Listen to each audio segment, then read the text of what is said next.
Programmers make mistakes all the time, introducing bugs in their code, causing errors and malfunctions.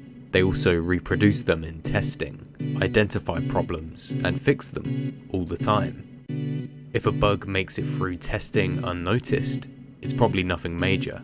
No big deal, right? It will get fixed later.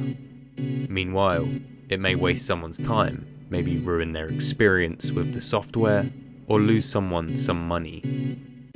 But what if you were programming a computer-controlled radiation therapy machine for cancer patients? Software that vulnerable human lives would directly depend on, where a single bug in the system can mean the difference between life and death.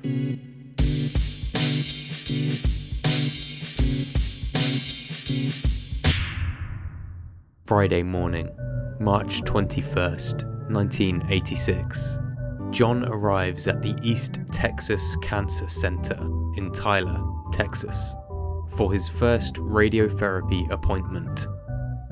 He's being treated for skin cancer on his ear and is about to receive his first round of routine radiotherapy.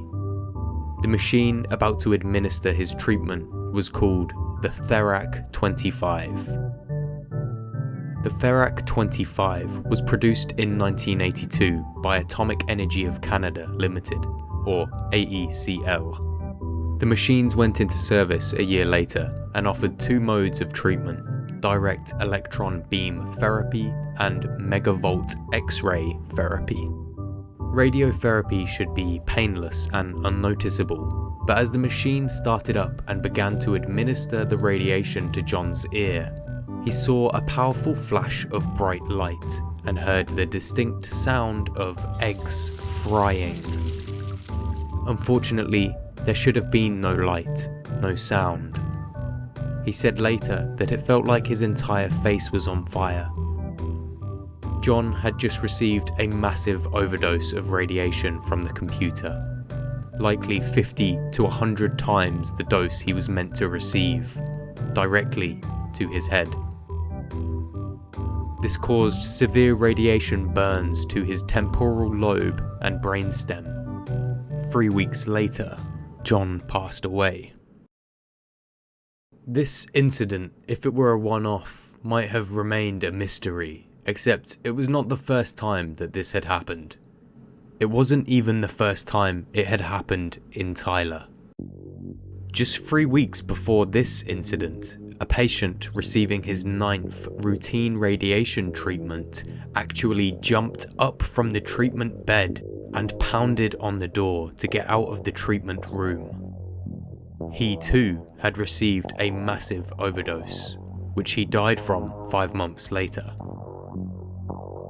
Something had changed. There was a problem with the Therac 25. The hospital called AECL, who denied that the machine was even capable of delivering an overdose. The machine had so many safeguards that it would frequently throw out error codes and pause treatment, tending to give less than the prescribed amount of radiation, not more. In both incidents in Texas, the machine had displayed an error message: Malfunction 54. It wasn't mentioned in the manuals, and AECL explained to the physician that Malfunction 54 meant that the computer could no longer determine the amount of radiation it was delivering, leading to wildly inaccurate doses, most of which would have been overdoses. 1985, the year before the deaths in Texas. 3 other cancer patients experienced Malfunction 54 in the US and Canada. The first patient to become a victim of the Therac 25 was being treated for breast cancer and was unknowingly burned by the machine with another superdose. She survived but lost her left breast and the use of her left arm.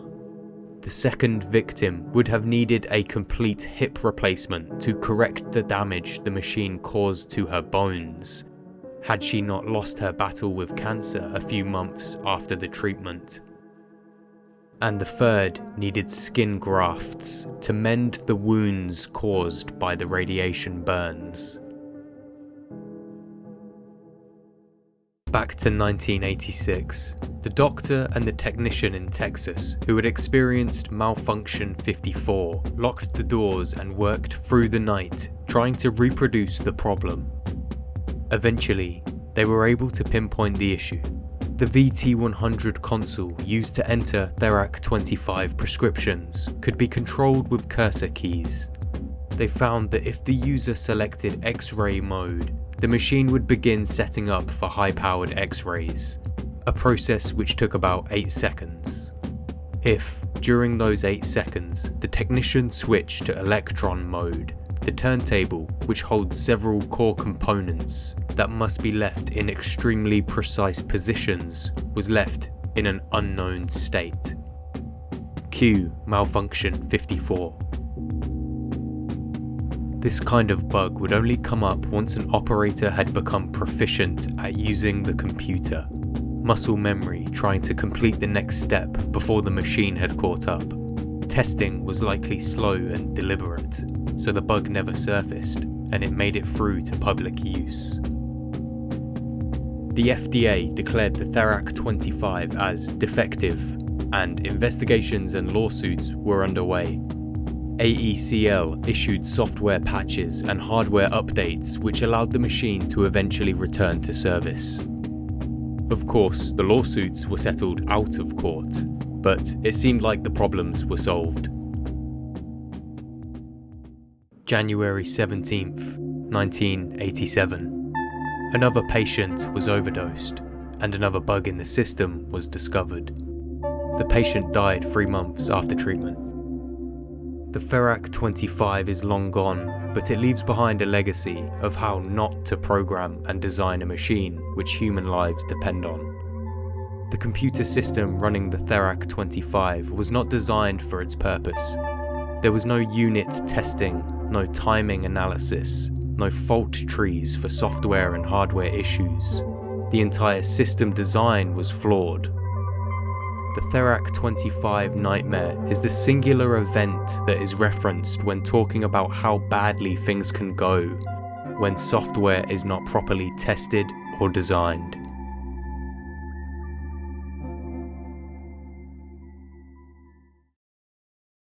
Friday, May 12, 2017.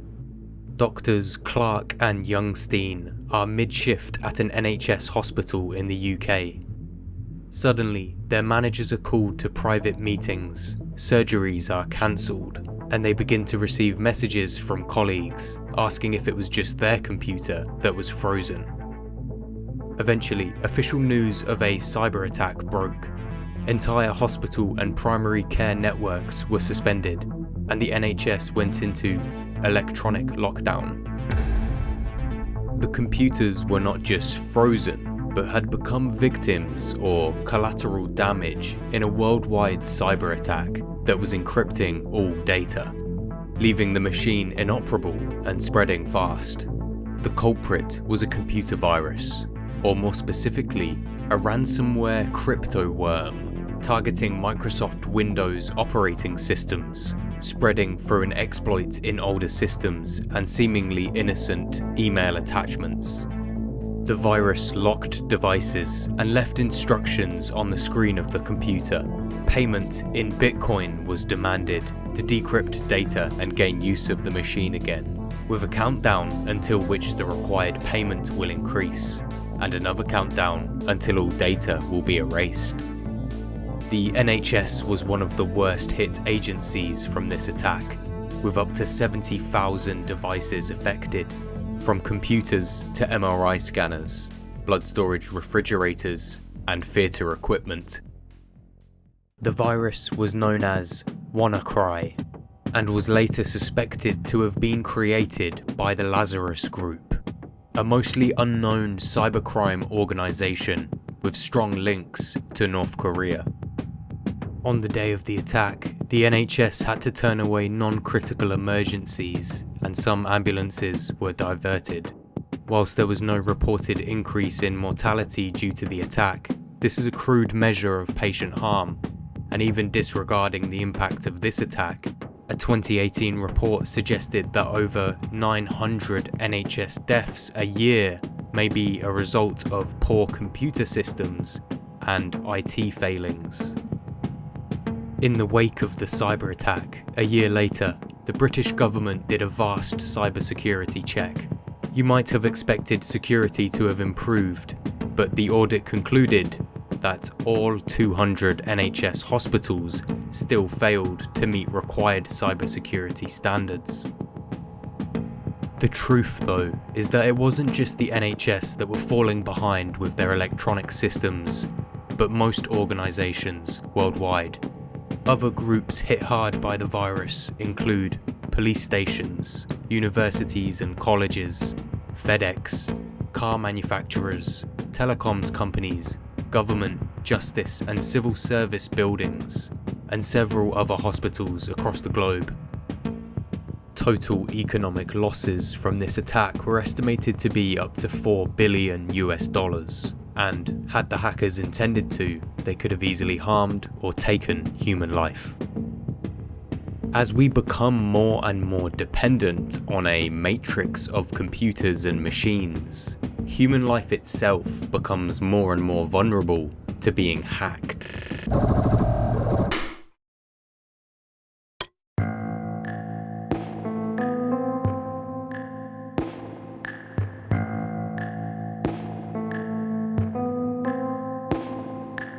New York City, 2007, 2 decades after the Therac 25 radiotherapy accidents. A 43-year-old man named Scott lays at home, dying. A fatal radiation overdose has left him deaf, struggling to see, unable to swallow, teeth falling out, ulcers in his mouth and throat, struggling to breathe, and in severe pain. His last wish was that the nature of his death would be studied and talked about publicly, so others need not endure the same nightmare as him. Scott had been receiving treatment for tongue cancer, and the hospital had failed to detect a computer error that had directed the linear accelerator to blast his brain and neck with chaotic beams of radiation. This happened 3 times on 3 consecutive days. The radiotherapist had reprogrammed the machine to minimize damage to Scott's teeth, an unfortunate side effect of radiotherapy near the mouth. And during the reprogramming, the computer had crashed, and although the therapist was asked if she would like her changes to be saved, some of the programming was lost. Specifically, the collimator settings. Think of the collimator as a valve that lets through the desired amount of radiation. In this case, the valve had been left wide open.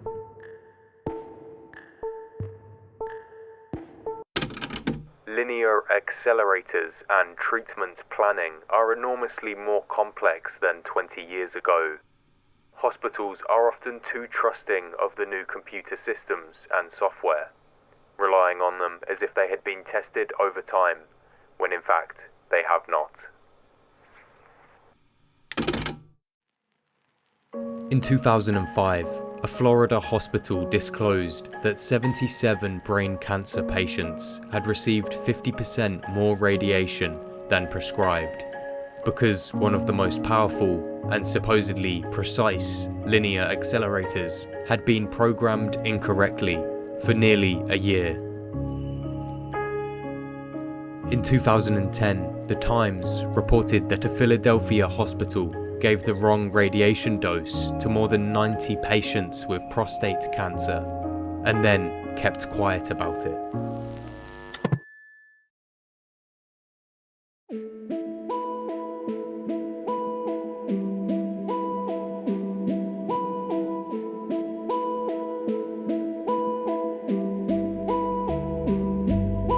Monday, February 25th, 1991. A short-range ballistic missile travelling at 1.5 kilometers a second was fired at a US Army barracks in Saudi Arabia. Normally, this kind of missile would have been intercepted by their Patriot surface-to-air missile system. the radar system had successfully detected the incoming missile, and based on its speed, predicted where to look for it next. However, the timestamps of the two radar pulses being compared were converted to floating point differently. One was introducing an error proportionate to the current operation time. The Patriot missile battery had been online for 100 hours straight, and due to the missile's speed, this was equivalent to the software expecting to detect the missile again at a location 600 meters away from where it actually was. The missile was not in this location, therefore no target. Because of this, the initial detection was assumed to be false, and the incoming Scud missile was removed from the system. There was no attempt to intercept the missile, and it impacted a makeshift barracks within a warehouse, killing 28 American soldiers and injuring 98 more. Tuesday, February 26th. Less than 24 hours after the incident, the Patriot Project Office supplied a software update to the US Army, fixing the bug.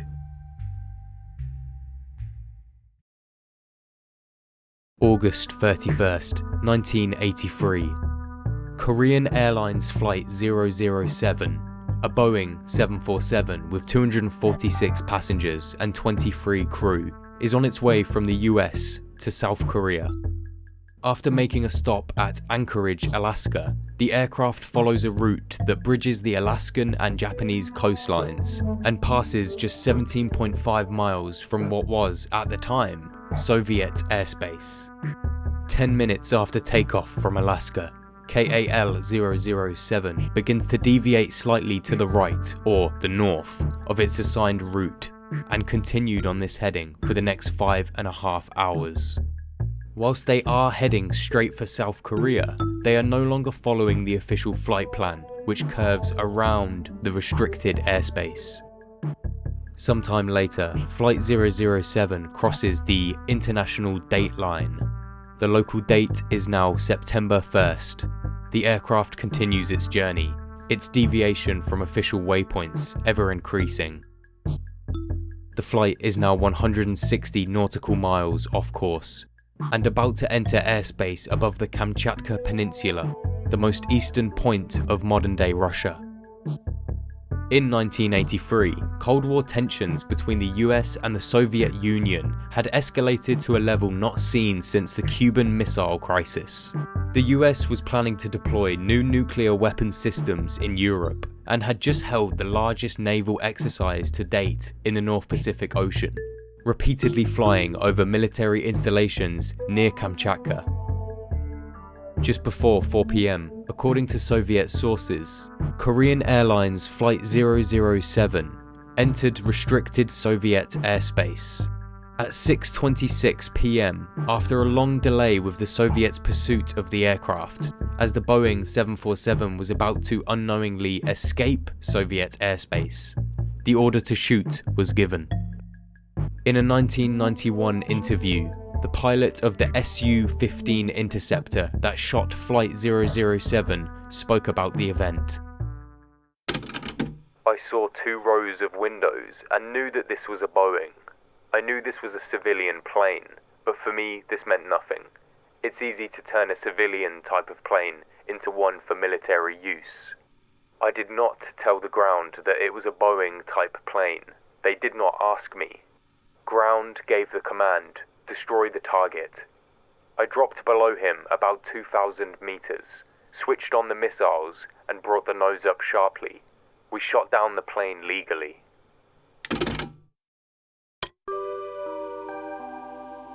KAL 007 was heavily damaged by 2 K-8 missiles and reportedly drifted with limited control for 5 minutes. Control was then lost and the aircraft descended rapidly, spiraling down, broke apart in mid-air and crashed into the ocean. All 246 passengers and 23 crew were killed. But why did the pilot fly off course for hours into prohibited airspace? A simulation and analysis of the incident by the International Civil Aviation Organization determines that the deviation from the flight path was caused by the aircraft's autopilot system operating in heading mode. Heading mode simply maintains a constant course selected by the pilot. Not long after departing from Alaska, the autopilot should have been switched over to Inertial Navigation System mode, or INS. INS mode maintains the plane on a course line between flight plan waypoints that are pre-programmed into the INS computer. Whilst it is true that the crew did not detect a huge problem with their flight path, later investigation into the autopilot system being used at the time details some significant issues with the software and interface that could have made the issue much less obvious, or even suggested to the crew that they were on course.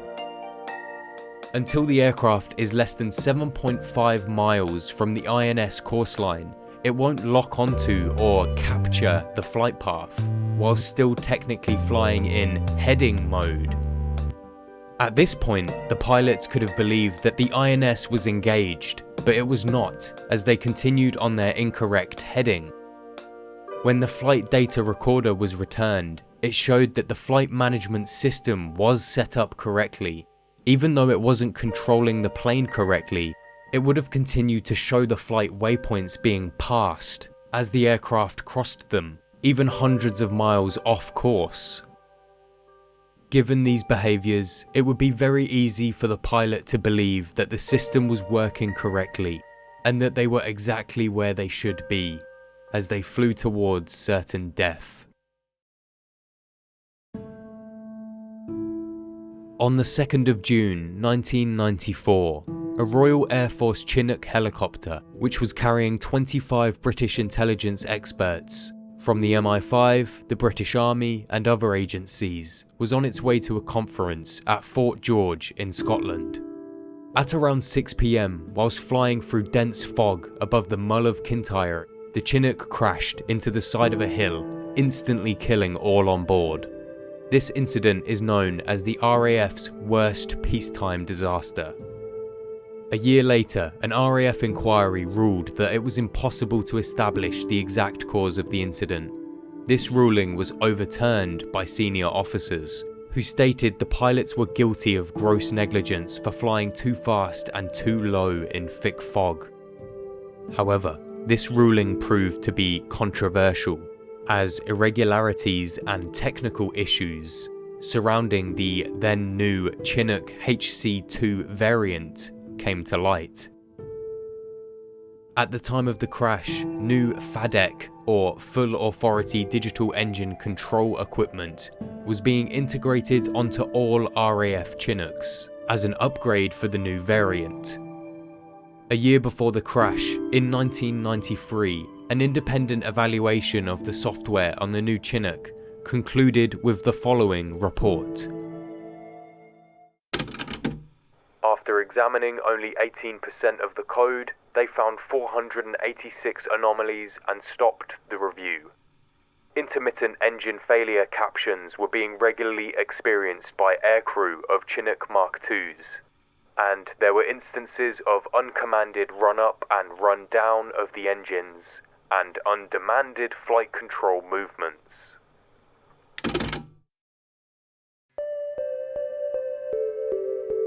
After the fatal 1994 crash, pilots were refusing to fly the Chinook HC2 until engines, engine control systems, and the FADEC software had undergone revision. Whilst it is possible that the piloting crew were responsible for the crash, there was so much evidence for faulty software and systems that in 2011, an independent review of the crash cleared the entire crew of negligence.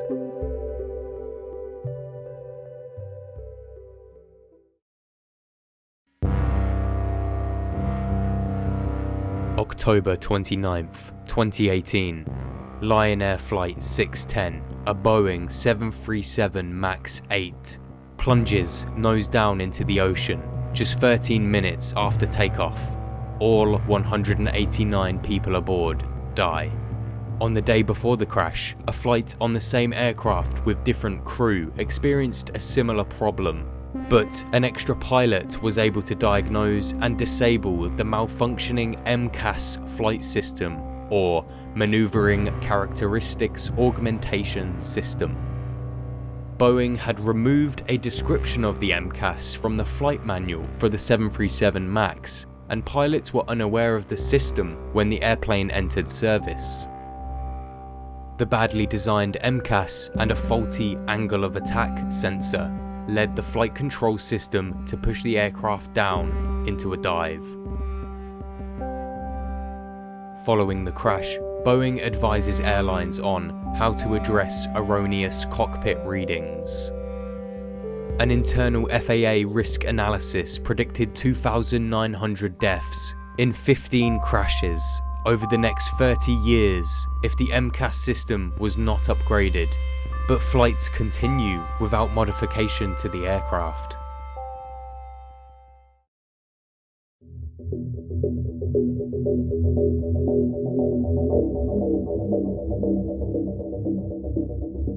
March 10th, 2019. Ethiopian Airlines Flight 302 crashes 6 minutes after takeoff, killing 157 people aboard.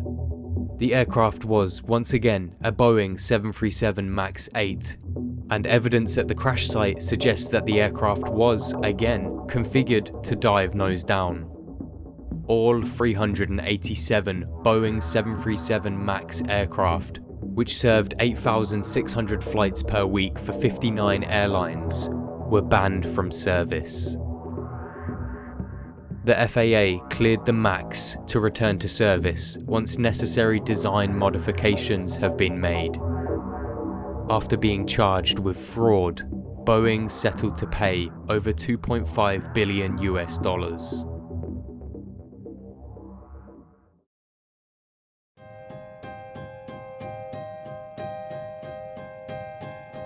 Sunday evening, March 18th, 2018. A woman named Elaine Herzberg is crossing the street in Tempe, Arizona.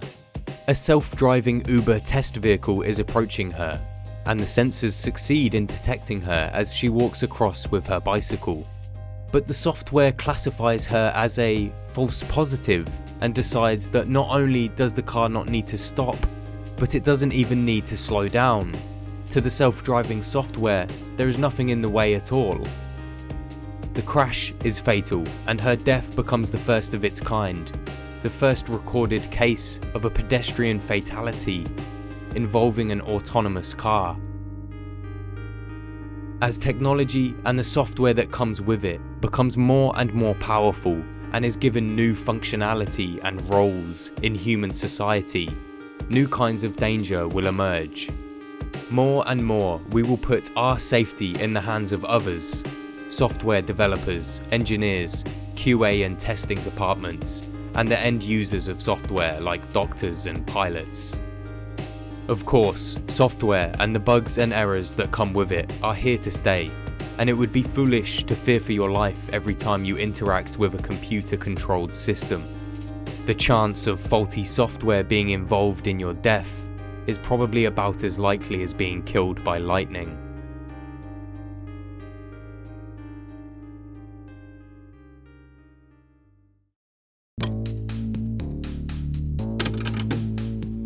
Technology is usually fairly neutral. It's like a hammer, which can be used to build a house or to destroy someone's home. The hammer doesn't care. It is almost always up to us to determine whether the technology is good or bad. You may think nobody's ever going to bother breaking an obscure protocol that's not even documented, but you need to ask, what are the consequences if they do? Technology is a useful servant, but a dangerous master.